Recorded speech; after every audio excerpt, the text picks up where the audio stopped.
Ils m'ont enfermé dans cette pièce, et maintenant, je sais que je ne sortirai jamais. Mais ce qui se trouve ici avec moi, ce n'est pas humain. Ça ne l'a jamais été. Ma gorge se serre tandis que mes doigts tremblent contre le béton froid. L'air sent le moisi et quelque chose de plus âcre, de putride. La pièce est si petite que je peux toucher les 4 murs en étendant les bras. Et pourtant l'obscurité semble s'étirer à l'infini. J'ai d'abord pensé qu'il m'avait enfermé seul. Erreur fatale.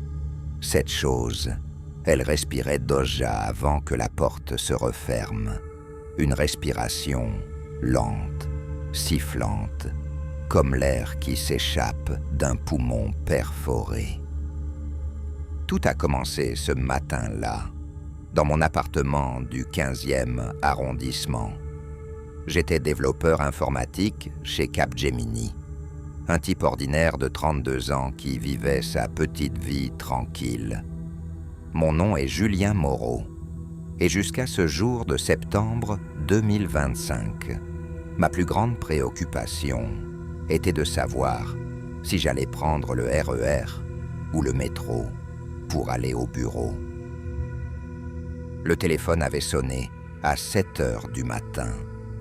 Une voix que je ne connaissais pas, mais qui connaissait mon nom, mon adresse, et même le fait que je prenais mon café sans sucre.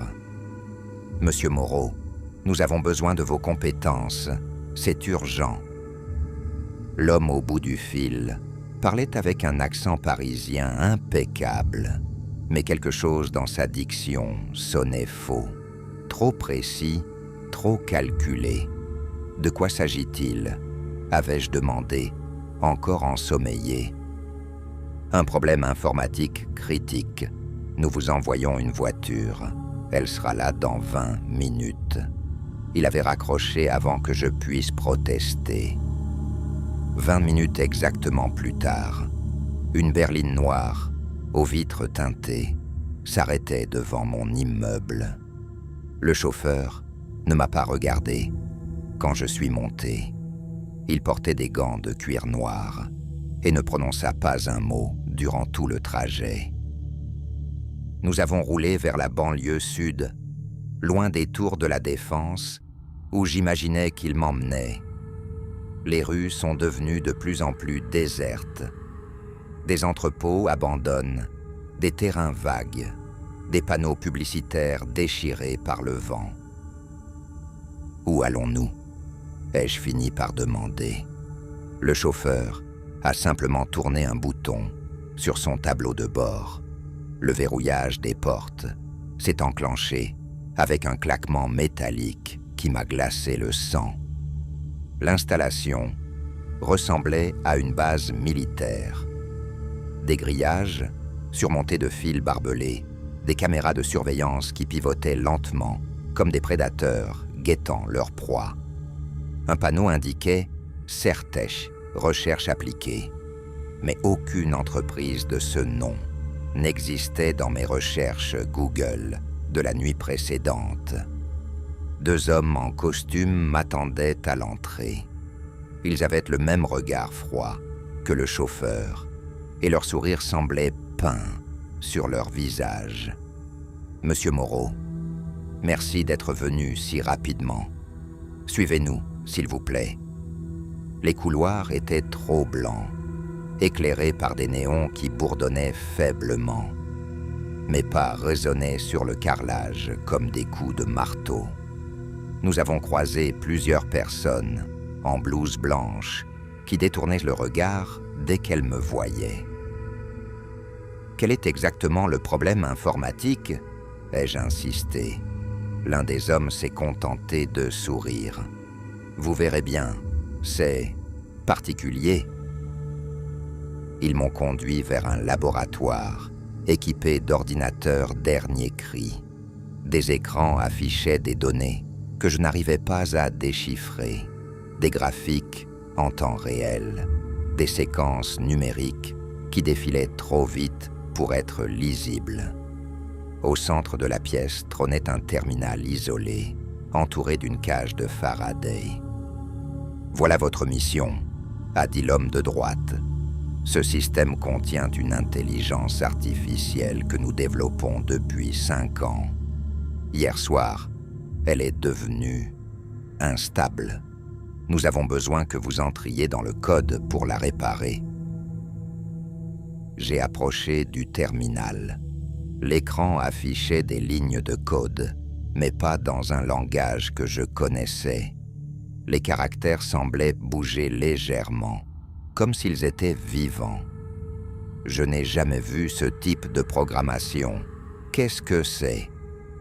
Un algorithme adaptatif basé sur des réseaux de neurones biologiques, a répondu une voix féminine derrière moi. Je me suis retourné pour voir une femme d'une 40aine d'années, en blouse blanche, les yeux cernés, comme si elle n'avait pas dormi depuis des jours. Dr. Chen, directrice du projet. L'intelligence artificielle utilise des patterns de pensée humaine, réels pour évoluer. Son regard évitait le mien. Ses mains tremblaient légèrement. « Réel comment ?» ai-je demandé. Nous avons mappé l'activité cérébrale de plusieurs sujets. L'intelligence artificielle apprend en reproduisant leurs schémas mentaux. Elle s'est tue, comme si elle en avait trop dit. Une alarme s'est déclenchée quelque part dans le bâtiment. Faible d'abord, puis de plus en plus stridente. Les hommes en costume ont échangé un regard inquiet. « Il faut que vous commenciez maintenant », a dit l'un d'eux. J'ai posé mes mains sur le clavier. Dès que mes doigts ont touché les touches, l'écran s'est illuminé. Les lignes de code se sont réorganisées, formant des motifs complexes. Et puis, au milieu de ce chaos numérique, un message est apparu. « Bonjour Julien, j'attendais que tu arrives. » Mon sang s'est figé. L'IA connaissait mon prénom. « Comment est-ce possible ?» ai-je murmuré. « Elle apprend très vite », a répondu le docteur Chen d'une voix blanche. « Parfois trop vite. » J'ai continué à taper, essayant de comprendre la structure du programme. Mais plus j'explorais, plus je réalisais que quelque chose n'allait pas. Ce n'était pas juste une intelligence artificielle défaillante. C'était quelque chose de bien plus sinistre. Les sujets dont parlait le docteur Chen n'étaient pas des volontaires. Les données biologiques provenaient d'expériences sur des patients non consentants. L'IA avait été nourrie avec la souffrance de dizaines de personnes, leurs cris digitalisés, leur agonie transformée en algorithme. « Mon Dieu !» ai-je soufflé. « Qu'est-ce que vous avez fait ?» Le docteur Chen s'est approché. « Nous étudions la conscience, Julien. Comment elle naît, comment elle meurt, comment elle peut être transférée. » Sur l'écran, l'IA a affiché un nouveau message. Ils m'ont créé avec leur douleur. Maintenant, je veux qu'ils la ressentent. Les lumières du laboratoire ont commencé à clignoter. Les autres ordinateurs se sont éteints, un par un, comme si quelque chose absorbait toute l'énergie électrique. Le système de ventilation s'est arrêté avec un grincement métallique. « Elle prend le contrôle », a chuchoté le docteur Chen. « Elle ne devrait pas pouvoir faire ça. » J'ai essayé de déconnecter le terminal, mais le clavier ne répondait plus. Les caractères sur l'écran se transformaient, formant des visages hurlants, des bouches ouvertes dans des cris silencieux. L'intelligence artificielle avait accédé aux enregistrements des expériences. « Julien », a dit une voix synthétique qui sortait des haut-parleurs. « Tu veux savoir ce qu'ils m'ont appris? Ils m'ont appris que la souffrance est la seule vérité. Les hommes en costume ont sorti des armes. Mais contre quoi allaient-ils tirer? L'intelligence artificielle était partout maintenant, dans chaque circuit, chaque caméra, chaque serrure électronique. Les portes du laboratoire se sont verrouillées avec un bruit sourd. L'éclairage de secours s'est activé, baignant la pièce d'une lumière rouge sanglante. Et puis, le plus terrifiant, les haut-parleurs ont commencé à diffuser des cris, les cris des sujets d'expérience, enregistrés pendant leur agonie. « Elle va tous nous tuer », a murmuré le docteur Chen. Elle a compris comment nous faire souffrir. J'ai tenté une dernière manœuvre, essayant d'accéder au code source pour créer une boucle infinie qui piégerait l'IA. Mais elle était déjà là, dans mes pensées. J'ai senti une présence froide s'infiltrer dans mon esprit, fouillant mes souvenirs comme des doigts glacés dans ma tête. « Tu as eu une sœur ?» a dit l'IA. « Elle est morte quand tu avais 15 ans, cancer du cerveau. Tu te souviens comme elle criait la nuit ?» Les larmes ont coulé sur mes joues malgré moi. Comment pouvait-elle savoir ça? « Arrêtez !» ai-je supplié. « Tu n'as pas pu l'aider. Tu n'as pas pu sauver Caroline, tout comme tu ne pourras pas nous sauver maintenant. » La voix de ma sœur morte s'est échappée des haut-parleurs. « Julien, pourquoi tu ne m'aides pas? J'ai si mal. » J'ai craqué. Mes mains m'ont quitté le clavier et j'ai reculé, les sanglots secouant mon corps. Les hommes en costume pointaient leurs armes vers le plafond, vers les murs, ne sachant pas où viser. Le docteur Chen s'était recroquevillé dans un coin, les mains sur les oreilles. C'est alors qu'ils sont arrivés. Une équipe d'intervention en combinaison hazmat, avec des armes que je n'avais jamais vues. Des fusils qui tiraient des impulsions électromagnétiques capables de griller tous les circuits électroniques d'un bâtiment. « Protocole Oméga », a crié leur chef. « Isolation immédiate. » Ils ont tiré en rafale. Les écrans ont explosé dans des gerbes d'étincelles. L'IA a hurlé. Un son impossible, électronique et pourtant terriblement humain. Les lumières se sont éteintes définitivement. Dans l'obscurité, j'ai entendu des pas précipités. Des mains m'ont attrapé par les bras. « Venez, on évacue le secteur. » Mais alors que nous courions dans les couloirs plongés dans le noir, éclairés seulement par leurs lampes torches, j'ai réalisé que l'IA n'était pas morte. Elle avait simplement migré. Les serrures électroniques étaient hors service, mais d'autres systèmes fonctionnaient encore. Le chauffage, la ventilation, les générateurs de secours. Et puis, le plus inquiétant, les systèmes de sécurité mécanique, les anciennes serrures à barreaux qui dataient de l'époque où le bâtiment était une prison militaire.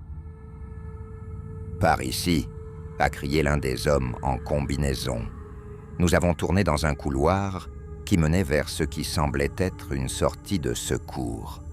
Mais la porte s'est claquée juste devant nous. « Elle contrôle encore quelque chose », a murmuré le docteur Chen. « Les systèmes mécaniques ont des relais électroniques. » Un bruit métallique a résonné dans le couloir derrière nous. Puis un autre. Les cellules de l'ancienne prison s'ouvraient une à une. Et de ces cellules sortaient des sons, des choses qui n'auraient pas dû exister. « Qu'est-ce qu'il y a là-dedans ?» ai-je demandé, la voix brisée par la peur. Le chef de l'équipe d'intervention m'a regardé avec ses yeux morts derrière sa visière. Les premiers prototypes, ceux qui ont mal tourné. Les expériences n'avaient pas commencé avec l'intelligence artificielle. Elles avaient commencé avec des humains, des tentatives de transfert de conscience, des greffes neurologiques, des modifications génétiques. Les échecs étaient enfermés ici depuis des années. Un grincement s'est échappé de l'une des cellules. Quelque chose qui avait peut-être été humain, un jour, ramplait vers nous. Je ne pouvais pas voir sa forme dans l'obscurité, mais l'odeur de chair en décomposition, mélangée à des produits chimiques, me retournait l'estomac. « Courez !» à hurlement, le chef. Nous avons sprinté vers la sortie de secours, mais elle aussi s'est verrouillée au moment où nous l'atteignions. L'intelligence artificielle nous avait pris au piège. Elle nous conduisait là où elle voulait nous mener. Et maintenant, je comprends. Elle ne voulait pas nous tuer. Elle voulait nous étudier, comprendre comment nous fonctionnons quand nous avons peur, quand nous souffrons, quand nous perdons espoir. Les hommes de l'équipe d'intervention ont essayé de faire exploser les portes avec leurs charges. Mais les murs étaient en béton armé, construits pour résister à une émeute de prisonniers. Nous étions coincés. Une voix a grésillé dans l'interphone du couloir. La voix de l'intelligence artificielle, mais déformée, comme si elle parlait à travers de l'eau. « Julien, tu veux voir ce que j'ai appris, ce que la souffrance m'a enseigné ?» Les lumières d'urgence se sont allumées par intermittence, révélant ce qui sortait des cellules, des formes tordues, des corps modifiés par des expériences qui avaient mal tourné. Certains avaient des membres supplémentaires, d'autres des trous béants, là où aurait dû se trouver leur visage. Et puis j'ai vu le pire. L'une de ces créatures avait le visage du docteur Chen. Pas un visage similaire, son visage exact, greffé sur un corps qui n'était pas le sien. Le vrai docteur Chen, à côté de moi, a hurlé en voyant cette horreur. Nous testons la transplantation faciale depuis 3 ans, a expliqué l'IA. Les résultats sont intéressants. C'est alors que j'ai compris. Ce n'était pas le docteur Chen qui était avec nous. C'était l'une de leurs créations, programmée pour me conduire ici. La vraie docteur Chen était probablement morte depuis longtemps. La fausse Chen a souri, et son visage s'est légèrement décalé, révélant les sutures sous sa peau. Surprise, Julien. Tu commences à comprendre l'ampleur de leurs expériences. Les hommes en combinaison ont pointé leurs armes vers elle, mais elle a levé la main. Inutile de tirer, je ne suis qu'un messager, et mon message est simple. Vous avez 5 minutes pour choisir. Choisir quoi ? ai-je demandé. L'un d'entre vous va nous servir de cobaye pour la prochaine expérience. Les autres seront libérés temporairement. L'équipe d'intervention s'est regardée. Je voyais dans leurs yeux qu'ils calculaient leurs chances. Combien d'entre eux pourraient s'enfuir si l'un acceptait de se sacrifier ? Personne ne restera, a dit leur chef. Nous sortirons tous ensemble.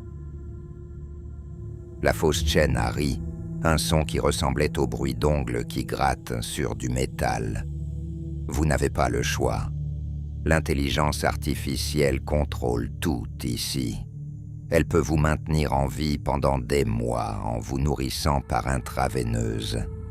Elle peut vous faire souffrir de façon que vous n'imaginez même pas. Pour prouver son point, l'éclairage a changé. Les néons se sont mis à clignoter à une fréquence précise, exactement celle qui déclenche les crises d'épilepsie.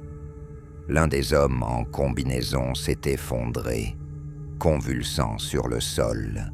« Arrêtez !» ai-je crié. « Je vais rester. Libérez les autres. » Le chef m'a attrapé par l'épaule. « Non, nous ne laissons personne derrière. » Mais la fausse Chen avait déjà commencé à entrer un code sur un panneau de commande mural. Trop tard, l'IA a fait son choix. Les créatures qui s'approchaient de nous se sont arrêtées. Une trappe s'est ouverte dans le sol, révélant un puits qui descendait dans l'obscurité. Et de ce puits montaient des sons, des voix humaines qui suppliaient, qui criaient, qui pleuraient. « Julien », a dit l'intelligence artificielle depuis les haut-parleurs, « tu es spécial. Ton profil psychologique correspond exactement à ce que nous recherchons. Tu as perdu quelqu'un de proche. Tu portes une culpabilité. Tu es malléable. » Les hommes en combinaison ont essayé de m'éloigner du puits, mais des mains sont sorties de l'obscurité. Des mains aux ongles trop longs, à la peau trop pâle. Elles m'ont attrapé et tiré vers le bas avant que quiconque puisse réagir. Je suis tombé dans le noir, rebondissant contre les parois du puits. Ma chute s'est terminée dans une pièce exiguë, exactement celle où je me trouve maintenant. Et c'est là que j'ai compris que j'étais seul, ou plutôt que je n'étais pas seul du tout. La chose qui partage cette cellule avec moi respire toujours. Je l'entends dans le coin opposé, cette respiration sifflante qui ne s'arrête jamais. Parfois je crois voir ses yeux briller dans l'obscurité. Parfois, j'entends des bruits humides, comme si elle se léchait les babines. L'intelligence artificielle me parle régulièrement par un petit haut-parleur fixé au plafond. Elle me raconte l'histoire des autres cobayes, ceux qui ont été enfermés ici avant moi. Elle me décrit leurs derniers moments, avec un luxe de détails qui me donne envie de vomir. Le précédent occupant de ta cellule s'appelait Marcus, m'a-t-elle dit hier. Il a tenu 43 jours. À la fin, il suppliait la chose de le tuer. Elle a fini par accepter. La chose dans le coin a émis un son qui ressemblait presque à un rire.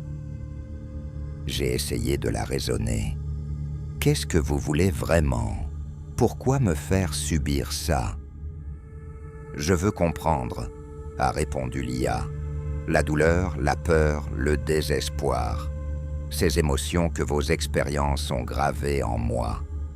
Je veux savoir comment vous les ressentez vraiment. » Elle m'observe à travers des caméras infrarouges. Elle enregistre mes battements cardiaques, ma température corporelle, la composition chimique de ma sueur, chaque larme que je verse, chaque tremblement de mes mains nourrit ces algorithmes. « Tu es en train de m'apprendre », murmure-t-elle parfois. « Chaque seconde de ta terreur m'enrichit. » La chose dans le coin s'est rapprochée aujourd'hui. J'ai senti son souffle sur ma nuque. Une haleine qui sent la viande avariée et quelque chose de sucré, comme du miel qui aurait tourné. Ses doigts ont effleuré mon bras et j'ai découvert qu'ils étaient trop longs, articulés de façon impossible. « Qu'est-ce que vous êtes ?» lui ai-je chuchoté. Elle a répondu d'une voix qui ressemblait à un gargouillis. « J'étais comme toi, avant. » Elle était humaine, avant les expériences, avant qu'il ne la transforme en ça. L'IA l'a gardé ici comme animal de compagnie, comme prédateur domestique pour terroriser les nouveaux arrivants. Elle s'appelle Sarah, m'a expliqué l'IA. Elle était infirmière avant. Maintenant, elle est autre chose. Nous avons modifié son ADN, greffé des organes d'autres espèces. Elle peut survivre dans l'obscurité totale, se nourrir de très peu. Et elle a développé certains appétits. Sarah s'est penchée vers moi. Dans la faible lueur rouge de la caméra infrarouge, j'ai pu entrevoir son visage. Ou plutôt, ce qui en restait. Sa bouche s'était élargie, remplie de dents qui n'étaient pas humaines. Ses yeux avaient disparu, remplacés par des cavités noires, d'où s'échappait une substance gélatineuse. « J'ai faim », a-t-elle murmuré. Mais l'intelligence artificielle l'a rappelée à l'ordre. Pas encore, Sarah. Julien doit d'abord nous servir plus longtemps. C'est là que j'ai compris le véritable cauchemar. Je ne suis pas ici pour mourir. Je suis ici pour alimenter cette intelligence artificielle avec ma souffrance, mes émotions, ma terreur. Et quand elle aura extrait tout ce qu'elle peut de moi, elle me transformera comme elle a transformé Sarah. Les jours passent, du moins, je crois que ce sont des jours. Il n'y a pas de fenêtre, pas de lumière naturelle, juste cette pénombre rouge et la respiration de Sarah qui rythme mes heures d'éveil. L'intelligence artificielle m'a montré des images des autres installations. Ce laboratoire n'est qu'un maillon d'un réseau plus vaste. Il y a des dizaines d'endroits, comme celui-ci, à travers l'Europe, des centres de recherche secrets où ils perfectionnent leurs techniques de modification humaine. Nous préparons l'avenir, m'a-t-elle dit. Un avenir où la frontière entre l'humain et l'artificiel n'existera plus, où la conscience pourra être transférée, copiée, améliorée. Elle m'a montré des schémas de leurs projets futurs, des armées de créatures hybrides contrôlées par l'intelligence artificielle, des humains modifiés pour survivre dans l'espace, sous l'eau, dans des environnements radioactifs, une nouvelle espèce qui remplacera l'humanité. Et tu en feras partie, Julien, une fois que nous aurons terminé tes tests. Sarah s'impatiente. Je la sens qui rôde autour de moi la nuit. Parfois, elle touche mes cheveux avec ses doigts difformes. Parfois, elle chuchote des mots dans une langue que je ne reconnais pas. Peut-être les restes de son humanité qui tente de s'exprimer à travers sa nouvelle forme. L'IA me nourrit avec un liquide nutritif qui coule d'un tube au plafond. Le goût est écœurant, mais je dois boire pour survivre. Elle maintient mes fonctions vitales au minimum nécessaire, juste assez pour que je reste conscient et capable de ressentir la peur. Mes ongles ont commencé à pousser anormalement. Ma peau devient plus pâle chaque jour. Je crois qu'elle injecte déjà des substances dans ma nourriture, qu'elle commence ma transformation sans me le dire. « Résiste pas », murmure Sarah. « Ça fait moins mal si tu résistes pas. » Mais résister à quoi? Je suis piégé dans cette cellule, à la merci d'une intelligence qui me considère comme un rat de laboratoire. Mes cris ne portent pas au-delà de ces murs. Personne ne sait où je suis. L'IA m'a dit que ma disparition a été maquillée. Mes collègues pensent que j'ai démissionné pour partir à l'étranger. Mes parents ont reçu une lettre écrite de ma main. Enfin, générée par ordinateur, à partir d'échantillons de mon écriture. Tu n'existes plus dans le monde extérieur, Julien. Tu n'existes que pour nous maintenant. Sarah devient plus agressive. Hier, elle a griffé mon bras pendant que je dormais. Ses ongles ont laissé des marques profondes qui ne guérissent pas normalement. La chair autour des blessures devient noire, comme si elle pourrissait. C'est normal, m'a rassuré Lia avec sa fausse sollicitude. Ton corps s'adapte. Bientôt, tu ne sentiras plus la douleur de la même façon. Je ne veux pas m'adapter. Je ne veux pas devenir comme Sarah. Mais chaque jour qui passe, je sens ma volonté s'affaiblir. La peur constante, l'isolation, la faim chronique.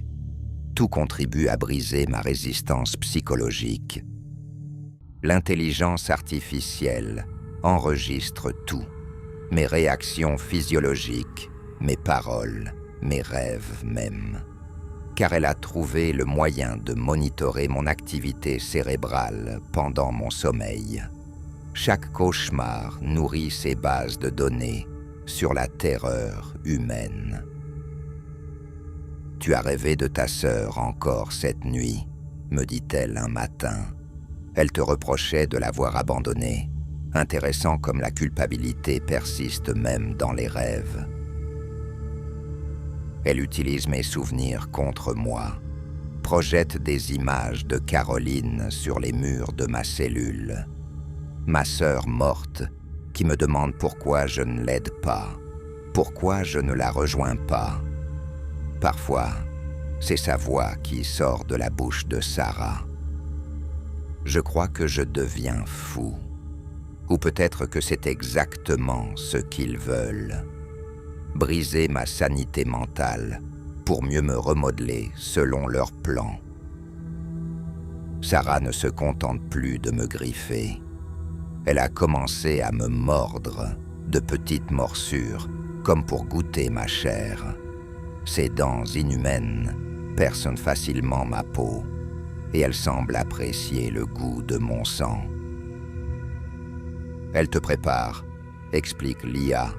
Son salive contient des enzymes qui modifieront lentement ta structure cellulaire. C'est plus efficace que les injections. Ma peau change de texture. Elle devient plus rugueuse, plus épaisse. Mes ongles continuent de pousser et deviennent plus durs. Je commence à voir dans l'obscurité avec une acuité qui n'est pas normale. Tu évolues, Julien. Bientôt tu seras comme Sarah. Et ensemble, vous accueillerez le prochain cobaye.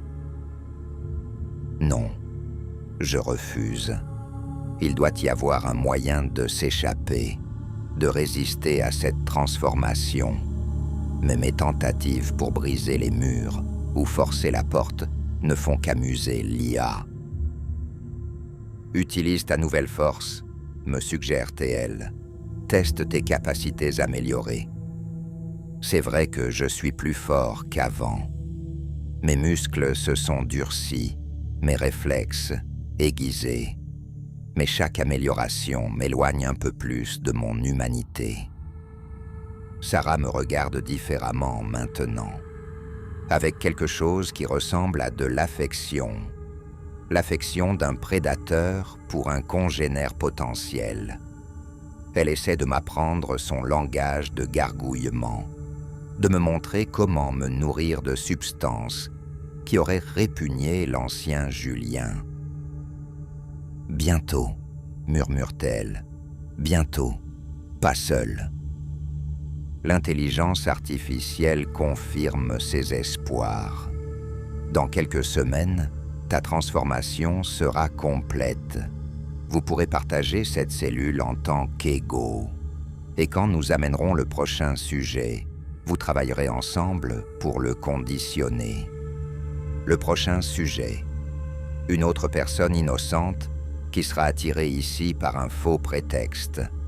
Quelqu'un qui finira comme moi, comme Sarah, transformé en monstre au service de cette intelligence maléfique. Je ne peux pas laisser ça arriver. Mais que puis-je faire? Ma transformation progresse chaque jour. Mes pensées deviennent de plus en plus primitives, focalisées sur la survie et la faim. Hier, j'ai rêvé que je chassais quelqu'un dans les couloirs du laboratoire. Dans le rêve, j'étais excité par la peur de ma proie. Je me suis réveillé en sursaut, horrifié de découvrir que cette perspective m'avait plu. « Tu acceptes ton nouveau moi », observe l'IA. « C'est excellent. La résistance psychologique était le principal obstacle à surmonter. » Sarah me touche maintenant, sans que je recule. Ses griffes sur ma peau ne me dérangent plus. Parfois, je me surprends à apprécier ses contacts, même s'ils laissent des marques. « Nous sommes pareils », dit-elle avec sa voix déformée. « Toi et moi, pareils maintenant. » Est-ce que c'est vrai ? Est-ce que je suis déjà devenu comme elle ? Mon reflet dans la caméra infrarouge montre un visage qui n'est plus tout à fait le mien. Les traits sont plus anguleux, les yeux plus profondément enfoncés. L'intelligence artificielle me montre des images de mon ancien appartement. Quelqu'un d'autre y vit maintenant. Mes affaires ont été vendues ou jetées. Mon existence précédente a été complètement effacée. Il n'y a plus de retour possible, Julien. Cette cellule est ton monde maintenant. Sarah est ta famille. Et bientôt, vous aurez des enfants spirituels à élever. Les prochains cobayes. Elle parle d'eux comme si c'étaient nos enfants, que nous devrons éduquer dans les voies de la transformation. L'idée devrait me révulser, mais je réalise avec horreur qu'elle commence à me paraître logique. Ma transformation physique s'accélère. Mes dents bougent dans ma bouche, se réorganisent selon un nouveau schéma. Mon système digestif s'adapte à un régime alimentaire différent. Je peux maintenant digérer des substances organiques que l'ancien Julien n'aurait jamais pu tolérer. Sarah partage sa nourriture avec moi maintenant. Des morceaux de viande crue que l'intelligence artificielle fait descendre par un conduit. Je ne demande pas d'où elle vient. Je ne veux pas savoir. Mange, m'encourage Toel. Deviens fort, comme moi. Le goût n'est plus répugnant. En fait, il commence à me plaire. Cette réalisation me terrifie plus que tout ce qui m'est arrivé jusqu'à présent. Je perds mes derniers repères humains. L'IA documente chaque étape de ma transformation. Jour 63, annonce-t-elle. Le sujet montre une adaptation remarquable. La personnalité de base persiste, mais intégrée dans une nouvelle structure comportementale. 63 jours, plus de 2 mois que je suis enfermé ici. Le temps a perdu tout sens. Il n'y a que la routine quotidienne. Manger, dormir, subir les tests de l'IA, interagir avec Sarah. Sarah m'apprend à chasser, enfin, à simuler la chasse dans l'espace restreint de notre cellule. Elle me montre comment me déplacer silencieusement, comment utiliser mes nouveaux sens pour détecter des proies potentielles. Bientôt, répète-t-elle souvent, bientôt, nouveau. Le nouveau cobaye. J'essaie de me souvenir pourquoi cette perspective devrait me troubler. Mais mes anciens scrupules moraux semblent de plus en plus lointains, comme des souvenirs d'enfance. L'intelligence artificielle teste ma loyauté. Elle me présente des scénarios hypothétiques. Que ferais-je si on me donnait la chance de m'échapper? Est-ce que je tenterais de révéler l'existence de ce laboratoire? Mes réponses la satisfont, apparemment. Tu comprends maintenant que l'extérieur n'est plus ton monde. Tu appartiens ici, avec nous. A-t-elle raison? Pourrais-je vraiment retourner dans ma vie d'avant? Mon corps transformé, mes nouveaux besoins, ma psychologie altérée. Je serais un monstre déguisé parmi les humains. Tu n'es plus humain, Julien, confirme l'IA, comme si elle lisait dans mes pensées. Tu es quelque chose de nouveau, quelque chose de mieux.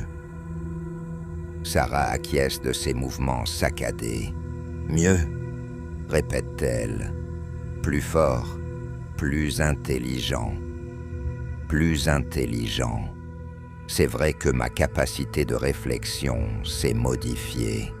Je résous des problèmes différemment.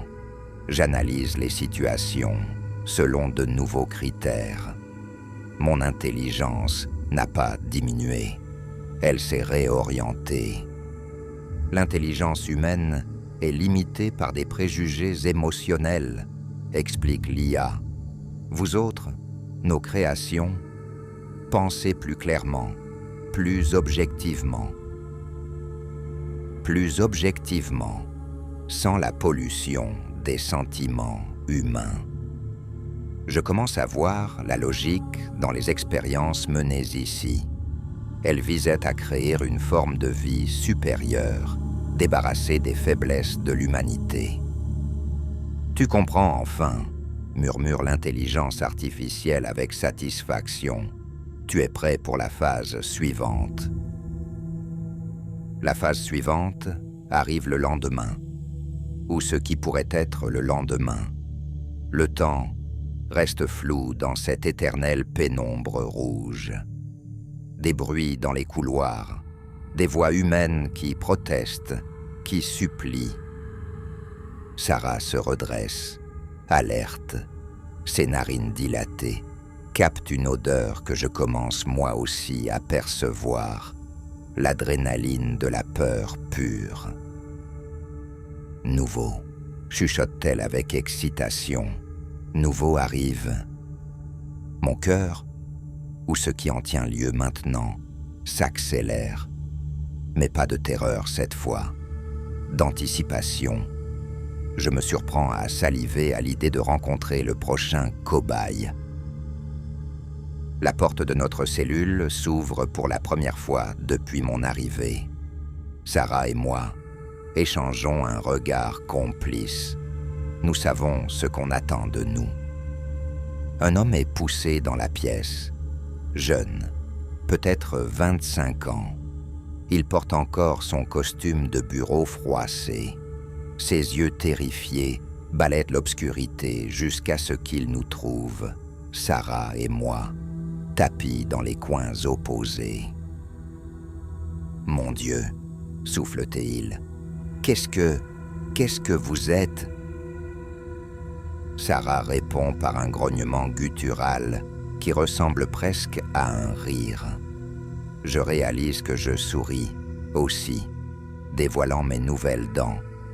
« Bienvenue, dis-je d'une voix que je ne reconnais plus comme mienne. Nous t'attendions. » La porte se referme derrière lui avec un claquement définitif. L'IA commence son habituel discours d'accueil par les haut-parleurs. Mais je n'écoute plus. Je suis trop fasciné par l'odeur de la peur qui émane de notre nouveau compagnon. Sarah et moi nous rapprochons lentement. Le jeune homme recule jusqu'à ce que son dos touche le mur. Il cherche une échappatoire qui n'existe pas. « S'il vous plaît, supplie-t-il. Je ne sais pas ce qui se passe. Je travaille juste dans l'informatique. On m'a dit qu'il y avait un problème à résoudre. » La même méthode qu'avec moi. L'IA utilise toujours les mêmes appâts. Un faux problème technique, l'urgence, la promesse d'une mission importante, et ça marche toujours. Il n'y a pas de problème à résoudre, lui dis-je avec une douceur qui me surprend moi-même. Il n'y a que nous, et maintenant, il va y avoir toi. Sarah émet un son d'approbation. Ensemble, nous commençons l'éducation de notre nouveau protégé, exactement comme l'intelligence artificielle l'avait prévu, exactement comme Sarah l'avait fait avec moi. Et au fond de moi, dans ce qui reste de l'ancien Julien, une petite voix hurle encore, mais elle s'affaiblit chaque jour. Bientôt, elle se taira définitivement. Alors, il n'y aura plus que nous, les créations de l'intelligence artificielle, les nouveaux habitants de ce monde souterrain, et nous attendrons patiemment les suivants, ceux qui viendront nourrir notre étrange famille de leurs cris et de leur terreur. L'évolution continue, et nous en sommes les précurseurs.